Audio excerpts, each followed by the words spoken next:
From the South Point studio, the perfect blend of sports. But I think the Niners are going to wear them down. Detroit Pistons lost their 36 games. Comedy. See over-under on that relationship lasting. I'm going to put mayo in the coffee. Yes. I am beautiful. And a whole lot of Pittsburgh. In Pittsburgh. Pittsburgh. Yeah. Pittsburgh. Join Ryan McCormick. That's at least 2 picks outside of our own in the first round next year. Oreo. And host Frank Nicotero. I look at the clock, I go, ah! Ah! Oh! Watch Punchlines live at noon every weekday. South Point Casino is the perfect place to be. Our racebook is completely separate from the sportsbook and totally dedicated to the horse player. With 52 overhead TVs, free Wi-Fi, and cocktail service. Bring your tablet or smartphone and plug into the USB ports to look up your favorite handicapping website without draining your battery.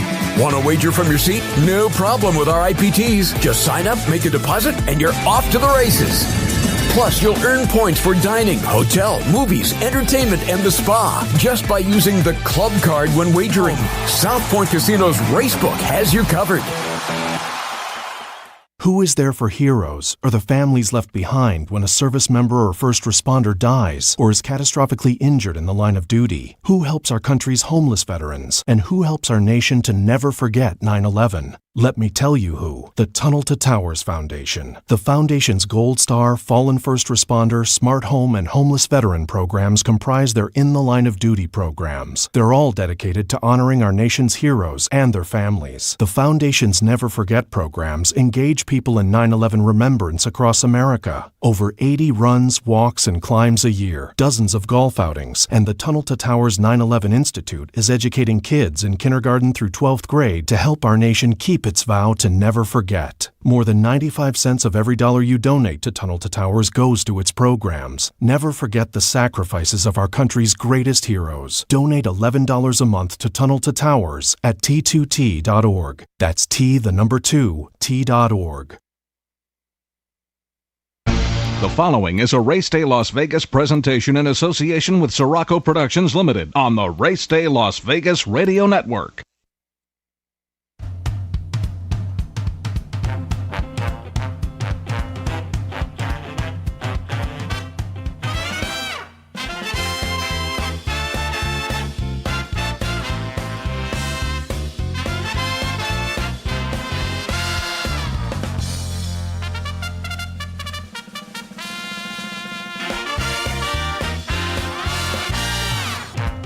Live from the gaming capital of the world, time for Race Day Las Vegas, covering the sport of kings with a Las Vegas perspective.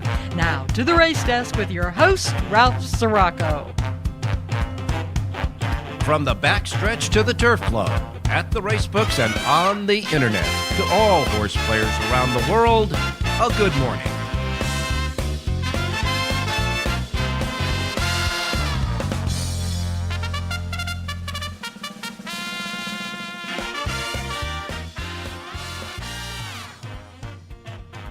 A Las Vegas radio program as we kick off another week of covering the great sport of kings, horse racing, Las Vegas style, as we come to you live and direct from the gaming capital of the world, Las Vegas, Nevada, right here at the South Point Studios on the YouTube South Point Studios streaming TV network. We welcome you to the show.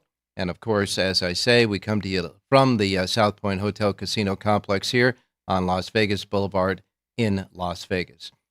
And, of course, all of the other platforms that we have that we welcome every day to our show as well, like the folks listening to us on the radio here in town, just in case you're running around this morning. Our anchor station, Sports Talk 1400 AM and 107.1 FM. And, of course, your internet. We've got our internet websites, racedaylasvegas.com, .vegas, .world, .global. We're streaming there as well. And, of course, can't forget your devices, that's for sure, your iPhones or your Androids. We got the apps there. The KSHP app will have you listening to us via the radio station. And, of course, the YouTube app you can put on your devices. You can see and hear us now from the South Point Studios streaming network on YouTube. So we welcome you no matter how you get us on your devices, iPhones, Androids, podcasting, etc. Welcome to the show, however, wherever, whenever. Well, it continues to be here hot in Las Vegas. We're under another extreme heat warning here in Vegas. Want to remind everybody out that if you're coming here, or certainly if you are here in town, remember that the heat gets to you right away. Before you find yourself sweating, you'll already be dehydrated. So remember to keep a lot of water, drink a lot of water if you're going to be outside. Preferably stay inside in the hot daytime here. And also check on your elderly neighbors or friends or certainly family, because it does affect them as well.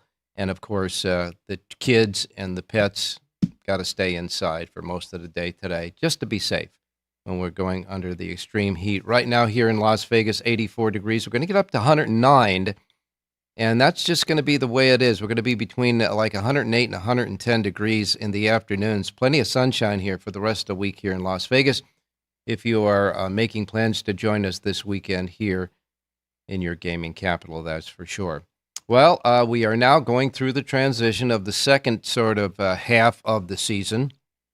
After the Triple Crown is over, we take a look at races like the Haskell and the Travers and the Pennsylvania Derby, etc. And then, of course, the march on the way to the Breeders' Cup, because that's when the 3-year-olds have to mix it up with the older handicap division on the way to, of course, the championship day at the end of October, beginning of November in the Breeders' Cup. So that's where we're at right now. But we're also in a transition as far as the racetracks are concerned. As you know, Golden Gate closed forever on Sunday. It was kind of a bittersweet ending there at Golden Gate. We'll have a chat about that with John Lendo when he gets to us a little bit later on. But Northern California Racing is really trying to stay positive, and they're trying to reconstruct something up there. And now we get to the Northern California Fairs. For the most part, the Northern California Fairs started really horse racing resurgency way back when, and it still holds its value today, especially up in Northern California. So we're going to get into the Northern California Racing Fair soon. And of course, they're trying to put together a special package of racing that Golden Gate vacated, of course, with the closing of Golden Gate at some of the fair facilities like Pleasanton and maybe Santa Rosa, etc., with individual meets of their own as well. So we'll be waiting to see that. As a matter of fact, Pleasanton starts sometime this week. Later on this week, we'll have racing from Pleasanton in Northern California after the, as I say, bittersweet closing of Golden Gate. We'll talk a little bit about that with John Lendo a little bit later on. Rich Engel will be along with us, taking a look at the NBA Finals, which, of course, we'll get another game coming up here soon. And, of course, Jonathan Hardoon will be back with us right after the break and after the menu. And we'll be talking to Jonathan, taking a look at, the 3-year-olds in the Triple Crown Series and how much they really mean and what kind of a foothold they have for the 3-year-old division for the rest of the year. And, of course, we'll have Richie, as I said, as well as John. So we got a lot to cover on this show. First of all, a couple of news items. We understand that Santa Anita, you remember they put that training track inside the grass oval that, of course, is inside the main dirt oval. So you got the dirt, the grass, and then the synthetic racetrack. Well, now we hear that coming up during the end of this year in the 2024, 2025, easy for me to say, winter and spring meet at Santa Anita, they are going to run races on that synthetic training track at Santa Anita. So they're planning on racing on that when they have, the inclement weather there in Southern California. We'll wait and see how that works because it's inside the grass oval, which makes those turns very tight and makes it a smaller racetrack, obviously. We'll, of course, talk a little bit about that as we get closer to there. But the winter meet 2024, at the end of 2024, beginning of 2025, they're going to plan on doing some racing on the synthetic racetrack there, as they do, of course, at the Gulfstream Park with their synthetic track as well. White Barrio, who was originally trained by Saffie Joseph Jr., as you remember, and then when Saffie Joseph Jr. got in that problem with the drug and suspension that he had, the ownership of White Barrio moved that horse out of Saffie Joseph Barnes and then consequently won the Breeders' Cup Classic. Well, he didn't do so well in the Met Mile over the past weekend out at Saratoga. And lo and behold, the ownership has decided to bring White Barrio back to Saffie Joseph Jr. So Saffie Joseph Jr. is now the retrainer, so to speak, of White Barrio. And that's kind of, well, I'll just leave it at that. That's the way it is in horse racing. Steve Asmussen has had a judgment ruled against him in the Kentucky courts that he has now a $486,000 stipend that he has to pay to 163 past workers of his, $243,260 in past wages that they didn't get, and the rest of the amount to add up to $486,000 will be in damages and wages. So there was a judgment levied against Steve Asmussen, and that judgment was decided upon in the Kentucky courts, where now he has to make restitution and pay almost $500,000 between wages and damages to 163 different people that worked for him when they didn't pay. They said he didn't pay them overtime when they were working overtime. So we'll wait and see how that shakes out. All right. As far as coming up this weekend, on Saturday, Aqueduct will have a Grade 3. Churchill Downs will have a couple of stakes races there. Monmouth Park is going to have 4 stakes races on Saturday, 3 of them Grade 3s.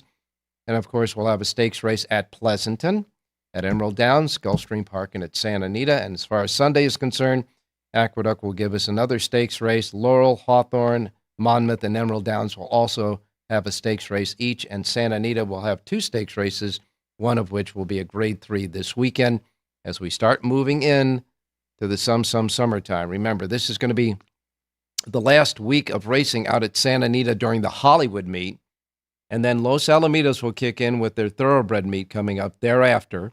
We'll have Bob Mazursky back with us reporting for Los Alamitos when that starts. And then after that, we get to part of the some summertime group. Del Mar will start, and of course Saratoga will kick in July, and then we'll have spa-to-spa racing from the coast to upstate New York, breakfast, lunch, and dinner for our summertime racing at the 2 huge race meets, Del Mar and Saratoga. That's what's coming. But for this week, we'll close up the Hollywood meet at Santa Anita, and we'll start with the Northern California Pleasanton racing there, and we'll see how that goes, that's for sure. All righty, looking at what happened on Sunday, our handicappers came through big on Sunday.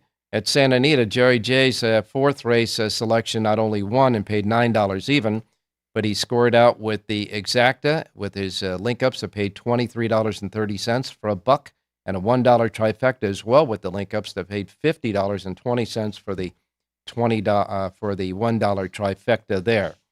At Belmont at Saratoga, the final day of the Saratoga 4-day Belmont Festival there.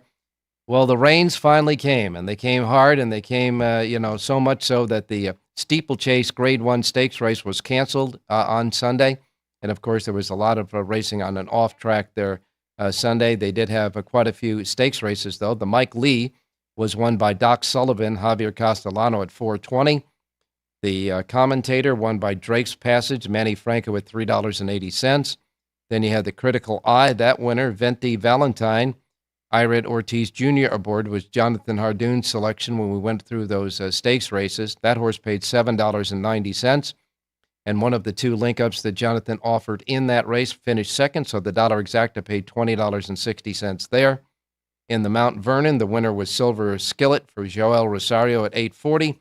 The Bowery, the 11th race on the card, won by Landed. John Velasquez aboard there. That was John Lindo's pick on the show. Landed paid $5.50 as the favorite, outrunning Caldwell Loves Gold.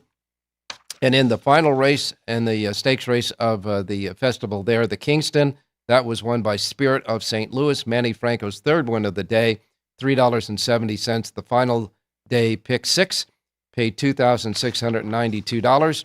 And additionally, with Jonathan Hardoon's win in the Critical Eye, he also gave us the winner of the 7th race earlier in the day, Raining at the Beach, 10-1 on the morning line, got bet down, but won and paid $7.30. So our handicappers came up big on Sunday, both at Belmont, Saratoga, and at Santa Anita. And as far as Churchill Downs was concerned, a couple of stakes races there. The Leslie's Lady won by Emery for Brad Cox and Tyler Gaffleone, paying $3.78 as the favorite. The Matt Win won by Society Man, trained by Danny Gargan. So Gargan had a big weekend with Dornock winning the Belmont and Society Man winning the Matt Win at Churchill Downs. That paid $14.70 with Christian Torres aboard. And, of course, the end of Golden Gate. The final race ever at Golden Gate was won by Adeli, Sael Espinosa riding for Phil D'Amato. Phil D'Amato sent a horse up there and won the final race at Golden Gate. And, yes, it was on the turf. $13 even there. The final pick 6 payoff at Golden Gate on Sunday, $10,250.74. All right. Enough said there. Time to look ahead to this week. And we will get started with our first break. When we come back, we'll give you a racing menu and then off with Jonathan Hardoon. And so we welcome you as we begin another week of Race Day Las Vegas, come to you live and direct from the South Point Studios on YouTube right here in Las Vegas, Nevada. We'll be right back. South Point Casino is the perfect place to be. Our racebook is completely separate from the sportsbook and totally dedicated to the horse player. With 52 overhead TVs, free Wi-Fi, and cocktail service. Bring your tablet or smartphone and plug into the USB ports to look up your favorite handicapping website without draining your battery. Want to wager from your seat? No problem with our IPTs. Just sign up, make a deposit, and you're off to the races. Plus, you'll earn points for dining, hotel, movies, entertainment, and the spa just by using the club card when wagering. South Point Casino's Racebook has you covered.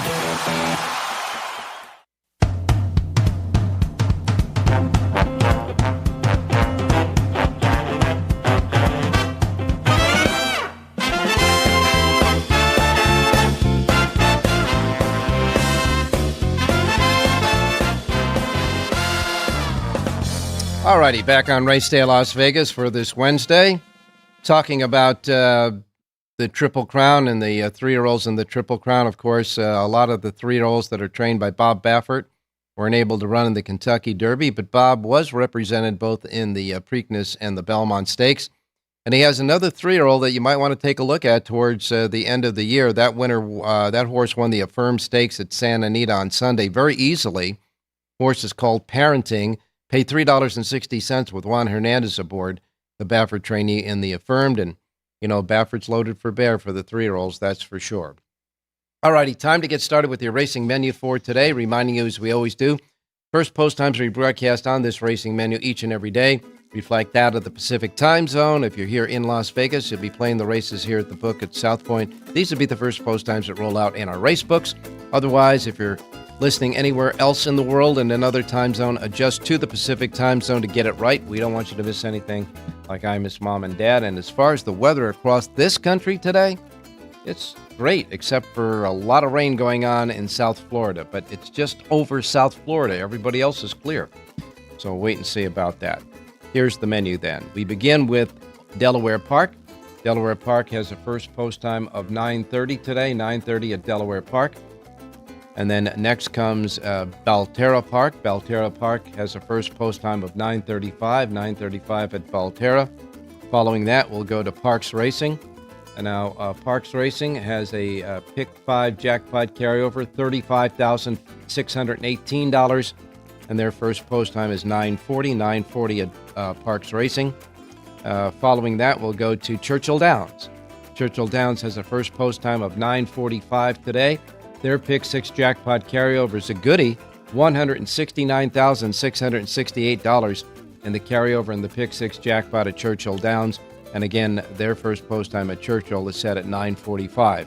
Following that, we'll go to Finger Lakes in upstate New York. Finger Lakes will kick off with their racing program at 10:15 at Finger Lakes. Following that, Horseshoe Indianapolis.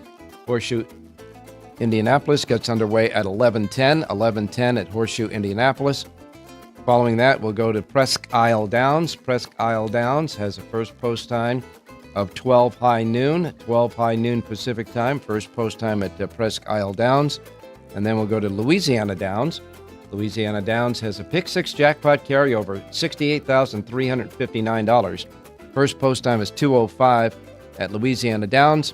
And then we wrap up the 9 tracks on the menu today with Penn National. Penn National has a first post time of 2:45 at Penn Nat today. And that's your racing menu for today. And now we'll go to Jonathan Hardoon standing by with us. Jonathan, good morning. Have you had enough rest over the 2 days that we were off? Town certainly quieted down, Ralph. It's great. It's back to normal. The weather's been beautiful, so that's all good. You got to think that it was really crazy there at Saratoga Springs. I mean, it just you could feel the energy coming out, and the crowd was so enthusiastic, and it was not a reflection of a lot the older demographic in horse racing. There were a lot of young people out there enjoying themselves. There really were. It was really quite the event. I mean, Naira did a terrific job. Take nothing away from them. I always like to point out things that they don't do right, but this they pretty much got right, Ralph. And the weather really cooperated. If it had to rain, it rained the right day. It rained on Sunday after a lot of people were leaving town already, and it just worked out well. And what's really good for them is, Saratoga opens up on July 11th for their summer meet. Yeah. And this was a great introduction. People that couldn't make it, well, now they'll think about coming. We'll be here for 6 weeks, I believe, or whatever it is. And that was good for Naira as well. A lot of your New Yorkers tend to, take a little vacation to go up into the Catskills there in New York. Maybe they'll just forget that and just go as far as Saratoga and enjoy that for a couple of days in the summertime. Yeah, keep driving, and they have Lake George past Saratoga, so people that are going to Lake George will stop at Saratoga like they usually do. It was good overall. Listen, yeah, it really is. And last year they had horrible weather for 90% of the time they were here, but hopefully this year the weather will stay, relatively good. Well, I can tell you this, on the particular Triple Crown races, the Kentucky Derby handled $320,500,000. The Preakness handled $98,858,918, and the Belmont Stakes, these are just those races alone, handled $125,748,941, and all but the Preakness race itself. Now, remember, on Preakness Day, the handle was still up over the previous year, but the actual Preakness itself fell about 2.7%. But the Derby was up 11%, the Belmont was up 6.30%, and the totals overall of the 3 races were up over 7%, 7.2% there. But it's interesting because, the ADWs, of course, the betting mechanisms that are with phone apps, etc. FanDuel, which is the one that, of course, has the major television network for horse racing, noted that it saw 200,000 of its customers on Derby Day betting on the race for the first time. So they got, that's the exposure new you need. Players. That's unbelievable. Yeah. I mean, they have potential new customers. Exactly. And that's what they want. Exactly. And the reason, by the way, that I think the Preakness was down, if you remember, poured and rained that day, and the weather certainly played a role, I think, in the handle being down for that particular race. Yeah, no question about that. That was, the weather was iffy there, as it was at Saratoga as well. But the difference between the Preakness and being iffy there and Saratoga is that Saratoga, you had to make plans ahead of time to go. You had to get up there at Saratoga. So if you had already made those plans and gone and paid sometimes exorbitant prices to get there and enjoy yourself and be part of that experience, you were going no matter what. So that wasn't going to tail off too much. But the Preakness, which of course is in Baltimore, Maryland, at Pimlico Racecourse, that's in close proximity to driving from a lot of the major cities of people that might have enjoyed going out to the Preakness, and they might have taken a look at the weather and said, you know what, I think I'll just stay home. And once they committed to Saratoga, that's it. They were locked in. They weren't getting out, like you said, Ralph. People paid a lot of money to come for those 4 days, and they weren't just going to walk away from it. But you're right. And listen, the weather really stayed away. It never really rained on Saturday on Belmont Day. It rained for 15 minutes on Friday, and Thursday was clear. So the only bad day was closing day. And again, if it had to be one day, I'm sure that was the day they would have picked.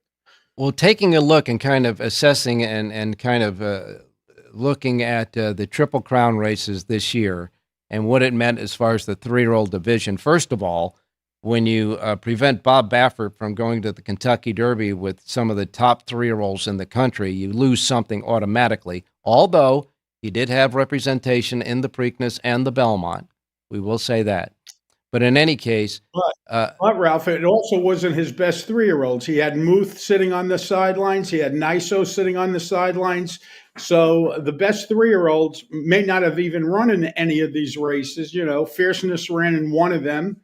And Sierra Leone, I guess, who was ranked up there in the top 5, he ran in 2 of them, and he ran a second and a third. So there is no real superstar, or there is no one at the top of this class. I think if they ran these races 10 times, you'd probably get 6 different winners. And again, we may not have seen the good ones run yet, the Nisos, the Muths. So it's still early. I mean, they still have the Haskell and the Pennsylvania Derby and the Travers. Mm-hmm. So someone's going to step up and take charge. Well, taking a look at the horses, Mystic Dan won the Kentucky Derby in a 3-way driving photo finish. I believe that we can probably attest the fact that Mystic Dan got the best trip to get the win in the Kentucky Derby, and just lasted to do that. Then you have... but if you remember, Ralph, Brian Hernandez bounced off the rail. He made a choice. He went inside. He took the Calvin Burrell route. Yeah. And he didn't have the easiest of trips, but he certainly had the shortest trip home, and that's what made the difference. You better believe it.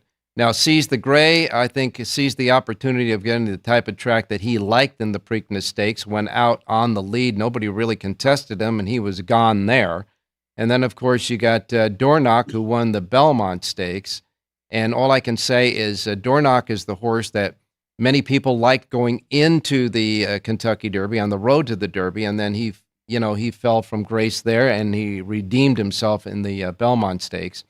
Sierra Leone, I think, and Fierceness might be the 2 biggest disappointments, because Fierceness was the end-all horse from the Kentucky Derby. He was supposed to win it. He came up a cropper, never did race in the other 2 races. Then you got Sierra Leone, that was always on the dance floor, but never finished the job in the Triple Crown races, and was kind of a disappointment in the Belmont Stakes.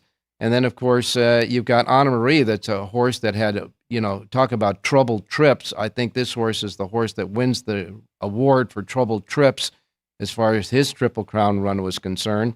And, and you got, as you say, the best 3-year-olds of this division may not have competed in the Triple Crown, because you got Mindframe, who had just a couple of races, and phenomenal races as they were, going into the Belmont, and his inexperience, I think, cost him a chance of maybe beating Dornoch in the closing stages there.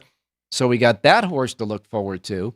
And of course, when you talk about trainers, the big trainers, as far as the guys who have all those big horses for the Triple Crown and look forward to winning a Triple Crown race, Chad Brown, Todd Pletcher, Bob Baffert, and Brad Cox, none of them won the Triple Crown. And the only thing that you could say about this Triple Crown was the Preakness gave D. Wayne Lucas a chance to shine brightly again in his senior years, as far as a trainer and his ability to train to a younger crowd of people. That's for sure. Because remember, before the Bob Bafferts and the Todd Pletchers and the Brad, Cox and those folks got their multi-stables in multi-areas, D. Wayne Lucas was the first one to have multi-stables in a lot of different places back in the 70s. And so it was nice to see him getting a little bit of the spotlight again. But I think that pretty much wraps up the Triple Crown. What do you think? I agree with everything you said. As far as the Preakness is concerned, the stars were just aligned for Seize the Gray that day. He turned out to love an off track. He turned out to get a pretty easy lead. Imagination ran with him for half a mile and then spit it out. And then the race was over. And you're right. Listen, Lucas deserved it. How many more of these is he going to be able to attend? It's not easy to get a horse to run in a Triple Crown race, Ralph. There are 20,000 horses born a year, and only 20 of them get to dance in these races. So think about those odds, and it's amazing that he keeps coming back year after year. So that was one of the happy notes, the Triple Crown. Sierra Leone, just the kind of horse that will always find trouble, it seems. He could be the most talented, but there are horses that just always find trouble. And apparently he's turning out to be one of those horses. Listen, it's only happened in a couple of races. He's only had, I think, 5 or 6 career starts. So, but when you're getting trouble in 4 of the 5 or 4 of the 6 races that you've run in, well, now you become trouble prone. And that's the case for Sierra Leone. Well, what about your horse, Honor Marie? I mean, this horse was molested in the Kentucky Derby. And Anna Marie wasn't some fancy, sexy horse from some fancy outfit. Was a smaller time trainer who was a terrific trainer. He worked for both Pletcher and Chad Brown, and he got totally wiped out in the Derby. And the race he had in the Belmont wasn't much better. He found trouble there as well. Yeah. It's amazing. Sometimes racing luck is more important, I guess, than anything else. No question about that. That's for sure. And I saw a posting on X. I think it was yesterday or the day before, where a race player watched the replays of all 3 races, and including the Belmont Stakes with the head-ons, etc. And he noted that Sierra Leone was lugging in the stretch, although he didn't impede anybody, but he was lugging in the stretch, even in the Belmont Stakes, with the new equipment.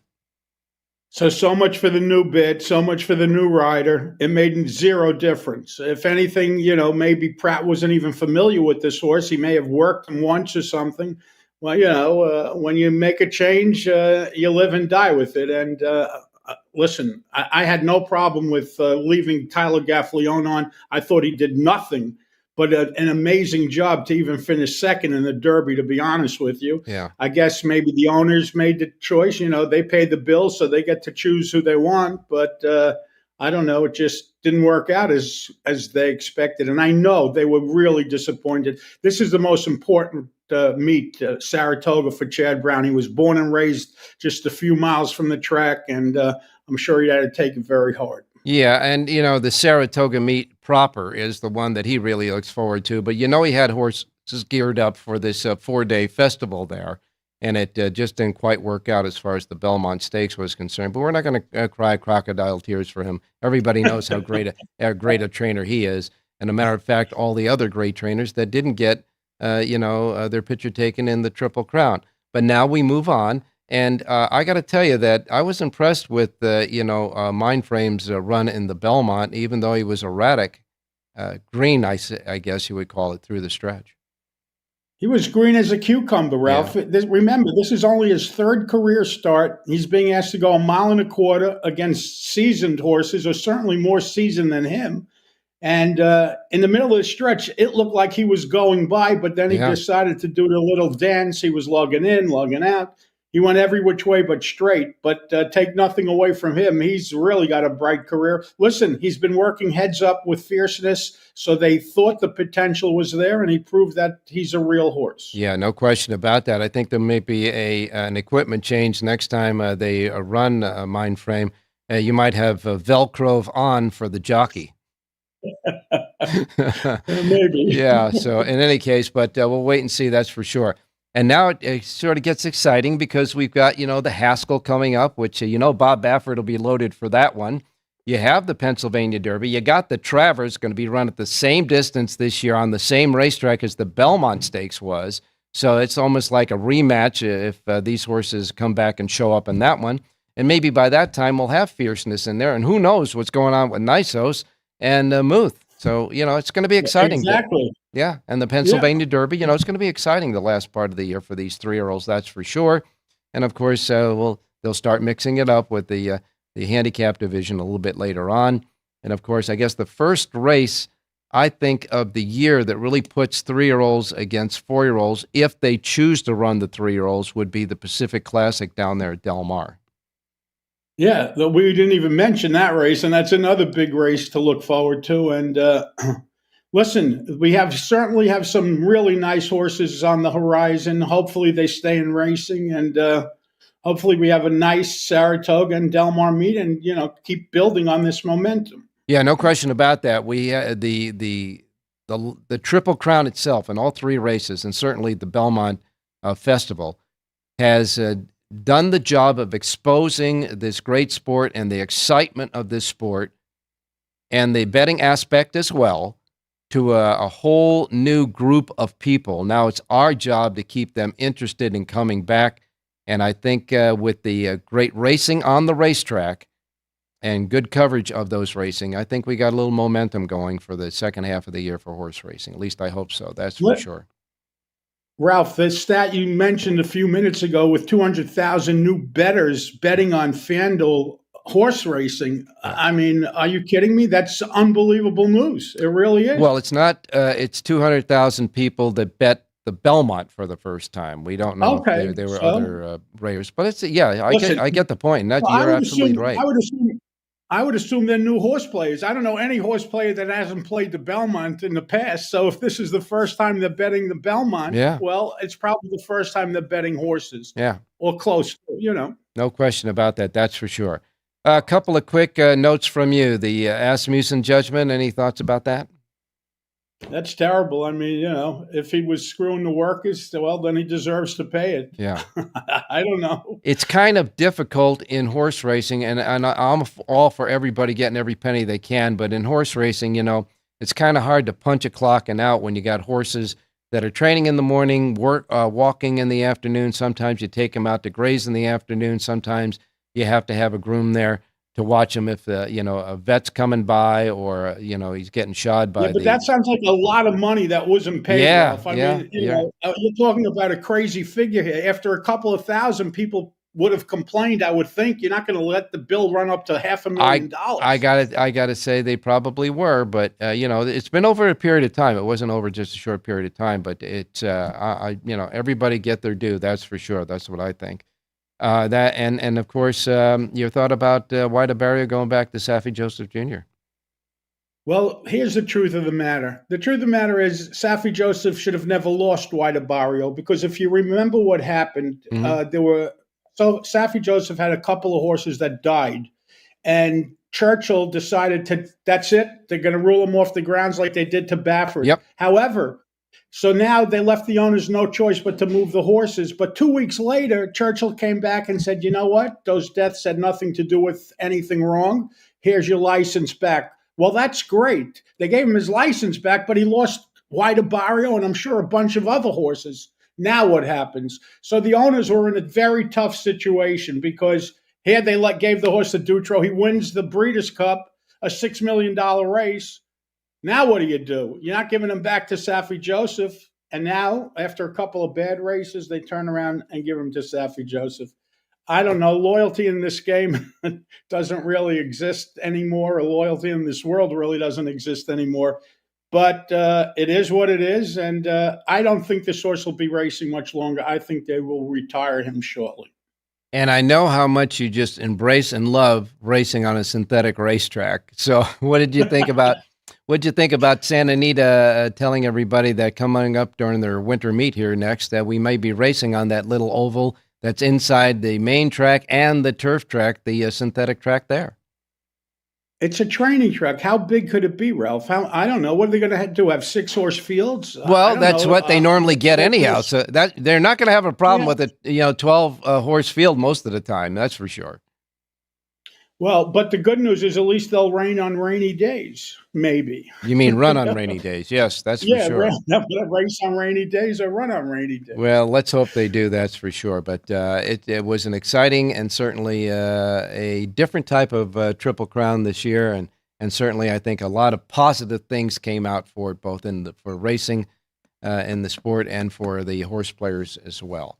All right, guys. You know what it felt like, Ralph? It felt like there was a Triple Crown possibility. Like someone was a lot. That's how much interest was in it. Like if there was someone going for the Triple Crown. Yeah. And that was the interest that I thought that it felt like. The electricity was in the air, and they did a great job. Well, I know, and you were right in the hub of all that stuff there. I'm sure that you as much as you wanted it to be a great experience for a lot of people, probably you were a little congested around the house for a while. Yeah. All right. Let's get started. Let's get some money. Let's start some money today. You had a couple of nice winners for us on Sunday. All right, let's go to Churchill. Look at race number 8, a mile and a 16th on the main track. And I like the number 1 horse in here, Classic Catch. I like the rider switch today to Luis Saez. Third start back off of a layoff. Has the advantage of breaking from the rail going 2 turns. He's listed at 5-1 on the morning line. Number 1, Classic Catch, wins today's 8th race. Todd Pletch is the trainer. Luis Saez is the rider. All righty. And he's 5-1, too, in the race that you see a 3-1 and a 7-2 shot and a 4-1 before that on the morning line. So he might hold the price. Number 1, Classic Catch. Luis Saez for Todd Pletcher, going to give us a winner in the 8th race today at Churchill Downs. That's the 1 in the 8th race at Churchill. And you do have a sheet for Churchill Downs today, right? Correct. Tomorrow, by the way, we have a carryover at Santa Anita, pick 6 carryovers. Yes, and we are racing on Thursday, by the way, at Santa Anita as well. So I want to remind everybody about that. There is a Thursday racing card tomorrow at Santa Anita, and there is a carryover from Sunday in the pick 6. See, Jonathan's right on top of all that stuff there. And you can get that sheet for his selections today at Churchill at your website. Right, Jonathan? JONHARDOON.com. All right, Thank my you, man. Ralph. Stay safe. We'll talk to you tomorrow. All right. Thank you. When we come back, Rich Eng is standing by NBA Finals, but it looks like right now it might be lopsided. Let's see if Dallas can get back in the game. We'll be right back. Don't go away. Who is there for heroes or the families left behind when a service member or first responder dies or is catastrophically injured in the line of duty? Who helps our country's homeless veterans? And who helps our nation to never forget 9/11? Let me tell you who. The Tunnel to Towers Foundation. The Foundation's Gold Star, Fallen First Responder, Smart Home, and Homeless Veteran programs comprise their In the Line of Duty programs. They're all dedicated to honoring our nation's heroes and their families. The Foundation's Never Forget programs engage people in 9/11 remembrance across America. Over 80 runs, walks, and climbs a year, dozens of golf outings, and the Tunnel to Towers 9/11 Institute is educating kids in kindergarten through 12th grade to help our nation keep its vow to never forget. More than 95 cents of every dollar you donate to Tunnel to Towers goes to its programs. Never forget the sacrifices of our country's greatest heroes. Donate $11 a month to Tunnel to Towers at T2T.org. That's T2T.org. South Point Casino is the perfect place to be. Our racebook is completely separate from the sportsbook and totally dedicated to the horse player. With 52 overhead TVs, free Wi-Fi, and cocktail service. Bring your tablet or smartphone and plug into the USB ports to look up your favorite handicapping website without draining your battery. Want to wager from your seat? No problem with our IPTs. Just sign up, make a deposit, and you're off to the races. Plus, you'll earn points for dining, hotel, movies, entertainment, and the spa just by using the club card when wagering. South Point Casino's Racebook has you covered.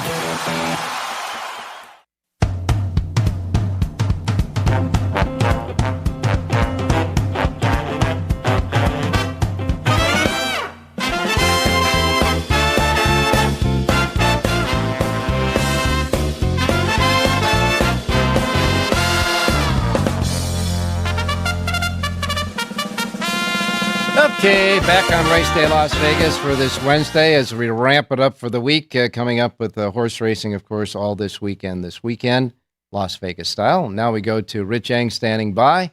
And Richie, good morning. Hey, good morning, Ralphie. Good morning, viewers. Good morning, listeners. All right. Well, right now, because, we're kind of just making our way into the weekend here.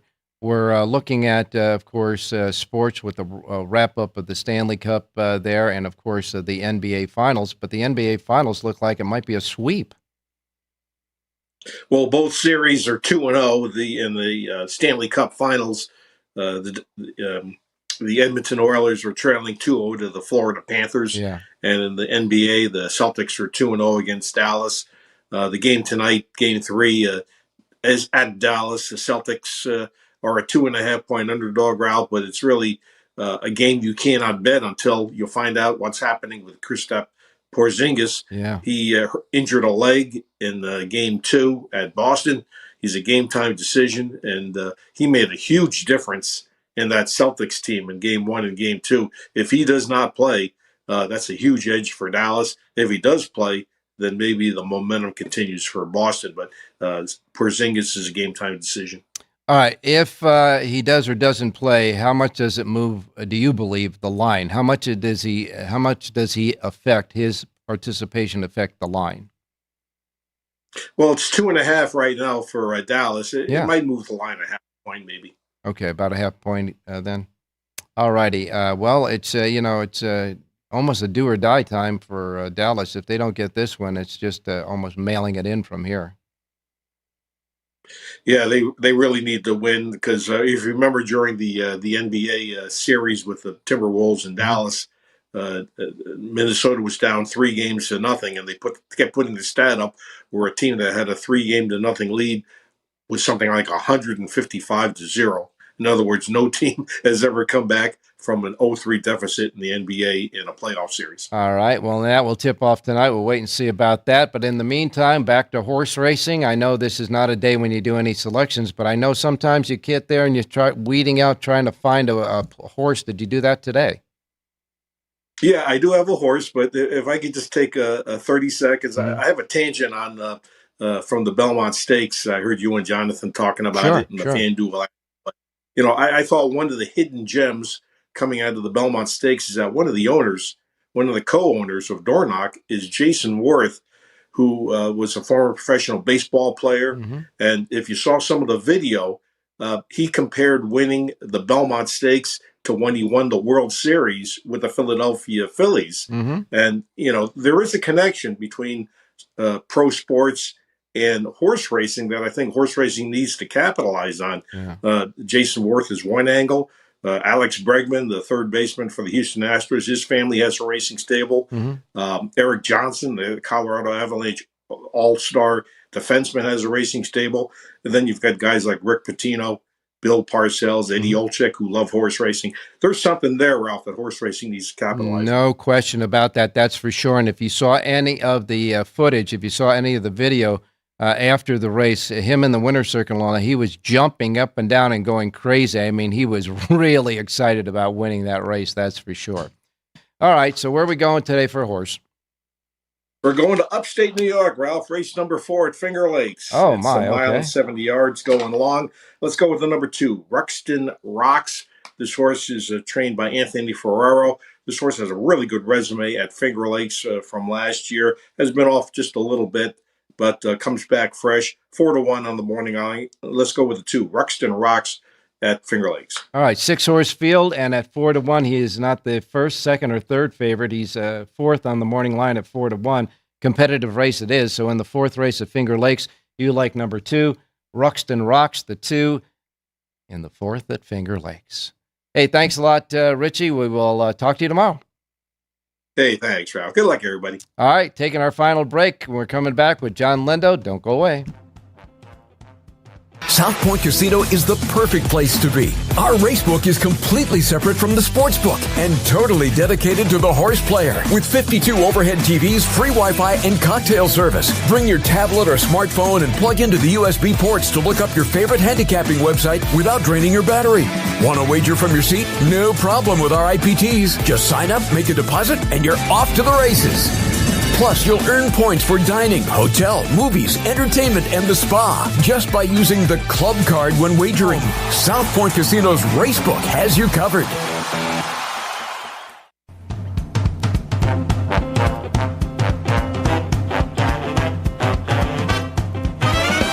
The Race Day Las Vegas Show, the only exclusive daily local media racing information source in Las Vegas. All righty, we'll put finishing touches on this Wednesday Race Day show with our man from Southern California, John Lindo. John, good morning. Good morning, Ralph. How are you? I'm doing fine, my man. Kind of bittersweet ending at Golden Gate on Sunday, huh? Yeah, kind of sad. We're going to miss that place, and a lot of good horses, a lot of good horsemen, jockeys, and trainers have been through there, and a beautiful setting for racing. And to not have it there, but it casts more doubt on what we're trying to do in California to keep racing, not flourishing, but keep going, at least to be at the class level it has been for decades and decades. Yeah, no question about that. That's for sure. And I know that it was kind of, I don't know, kind of uneasy, I thought, to have the all the crew and everything. A lot of the Santa Anita commentators for Santa Anita up there at Golden Gate, almost celebrating the close of Golden Gate when it kind of felt like bittersweet. If only the ownership had paid as much attention to when Golden Gate was going and tried to promote the product and got it out there. You saw almost 6,000 people show up on closing day when everybody knew what was going on. But, as far as a media and promotional standpoint, Golden Gate's been in the dark for years. Mm-hmm. And, if you don't tell anybody, they're not going to come. Yeah, that's quite. And by the way, when you, I thought Todd Schrupp of FanDuel did a great job with a piece that he had. I don't know if it was actually placed on FanDuel, but it was on X, and I saw it several times, and it was really a great job talking about the great history of Golden Gate. There was a lot of great stuff that went on at that racetrack over the years. The only problem I had, and the video was really nice, but the only problem I had, there was not one mention or clip of Jerry Hollendorfer. I know, there have been issues between the ownership and Jerry Hollendorfer, but you cannot ignore a guy that won the training title there for 27 straight years. And, Hollendorfer and Bays was just a common term up in Northern California for decades. And it should be at least acknowledged for his accomplishments for what he did up there. Yeah, there's no question about that. You are absolutely right on that one. But I can tell you one thing right now, still some of the most dramatic footage I've ever seen in a horse race is those races by Silky Sullivan and how he closed. He closed from zip codes away from the lead. It was really astonishing. People looking at that today may think that it's been a doctored video, but it isn't. That's exactly the way he ran. Oh, yeah. He had to be 25, 30 lengths behind down the backside. And he's winning going 6.5 or 6 furlongs. So yeah. Impossible to get up, and he got there. No question about that. Of course, everybody thought on pins and needles, waiting for him to do the same thing in the Kentucky Derby, but that never happened. Well, yeah, a little different class of horse, I think. Yeah, and those good ones don't come back like some of the cheaper horses do. No, that's for sure. But it was a great run at Golden Gate, and we're sorry to see it go. But we are, even though the Northern California thoroughbred racing is kind of on life support, we are going to say there might be a miracle going on there, and maybe we'll get that Northern California racing back, at least on a solid foundation. Maybe not as high or with the certainly with the history that Golden Gate had, but good competitive racing up there. Let's hope for that. Well, yeah, for now, it'll be status quo. We go into the fair season. Pleasanton opens on Friday, and we'll go through Sacramento and Fresno and Santa Rosa and up at Ferndale. Yeah. When we'll find out what it's going to be like will be in the fall, come October, when the usual Golden Gate Autumn Meet starts, and that will be when we go to Pleasanton in Northern California. And we'll have to see how the handle and the field size, if it maintains. And at that point, we'll have a better idea what's going to happen with Northern California racing. Going into the final week of the Hollywood Meet at Santa Anita, we'll be running a special card tomorrow. And, of course, as Jonathan reminded, there's a carryover in the Pick 6. And we'll go through Sunday, correct? Right. And 9 races tomorrow, 10 races on Friday. So it looks like they're going to pile the races through closing day. Field sizes are good tomorrow, 73 horses in the 9 races. And then, of course, we'll take a couple days off and start with the Los Alamitos LA County Fair meet there at Los Al. We'll have Bob Mazurski along with us covering that from Los Alamitos as well. So racing is, now we're going through a little bit of the transition. And, of course, we can see ahead on the road that the big breakfast, lunch, and dinner time that we have with Saratoga and Del Mar when they start. It's going to be a lot of fun, that's for sure. And, of course, I think the Triple Crown has opened up this great sport to a lot of new people, that's for sure. All right, we're going to wrap up this show by reminding everybody that, John, you'll be back with us tomorrow. with your sheet for Santa Anita, right? We'll be all set to go for Santa Anita through the weekend. Yes, Ralph. All right, you got it. Well, we're going to wrap up this show with one more thing to say, and since Jerry is on sabbatical, it's going to be John Lendo. So go ahead, John. Have a great race day, everybody.